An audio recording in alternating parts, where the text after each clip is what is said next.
بسم اللہ الرحمن الرحیم۔ شروع اللہ کے نام سے جو بڑا مہربان نہایت رحم والا ہے۔ وَإِذْ أَخَذْنَا مِيثَاقَ بَنِي إِسْرَائِيلَ لَا تَعْبُدُونَ إِلَّا اللَّهَ وَبِالْوَالِدَيْنِ إِحْسَانًا وَذِي الْقُرْبَى وَالْيَتَامَى وَالْمَسَاكِينِ وَقُولُوا لِلنَّاسِ حُسْنًا وَأَقِيمُوا الصَّلَاةَ وَآتُوا الزَّكَاةَ ثُمَّ تَوَلَّيْتُمْ إِلَّا قَلِيلًا مِّنكُمْ وَأَنتُمْ مُعْرِضُونَ۔ اور جب ہم نے بنی اسرائیل سے وعدہ لیا کہ تم اللہ تعالیٰ کے سوا دوسرے کی عبادت نہ کرنا اور ماں باپ کے ساتھ اچھا سلوک کرنا، اسی طرح قرابت داروں، یتیموں اور مسکینوں کے ساتھ اور لوگوں کو اچھی باتیں کہنا، نمازیں قائم رکھنا اور زکوٰۃ دیتے رہا کرنا، لیکن تھوڑے سے لوگوں کے علاوہ تم سب پھر گئے اور منہ موڑ لیا۔ وَإِذْ أَخَذْنَا مِيثَاقَكُمْ لَا تَسْفِكُونَ دِمَاءَكُمْ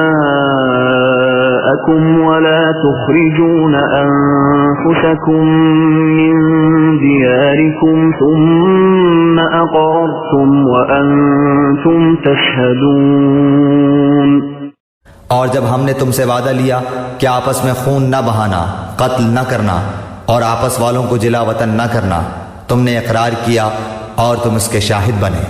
ثم أنتم هؤلاء تقتلون أنفسكم وتخرجون فريقا منكم من ديارهم تظاهرون عليهم بالإثم والعدوان وإن يأتوكم أسارى تفادوهم وهو محرم عليكم إخراجهم أفتؤمنون ببعض الكتاب وتكفرون ببعض فما جزاء من يفعل ذلك منكم إلا خزي في الحياة الدنيا ويوم القيامة يردون إلى أشد العذاب وما الله بغافل عما تعملون۔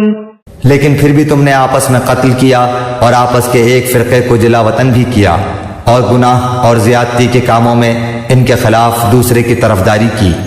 ہاں، جب وہ قیدی ہو کر تمہارے پاس آئے تو تم نے ان کے فدیے دیے، لیکن ان کا نکالنا جو تم پر حرام تھا اس کا کچھ خیال نہ کیا۔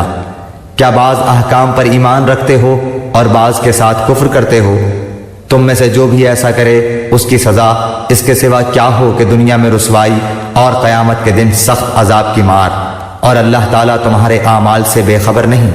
أولئك الذين اشتروا الحياة الدنيا بالآخرة فلا يخفف عنهم العذاب ولا هم ينصرون۔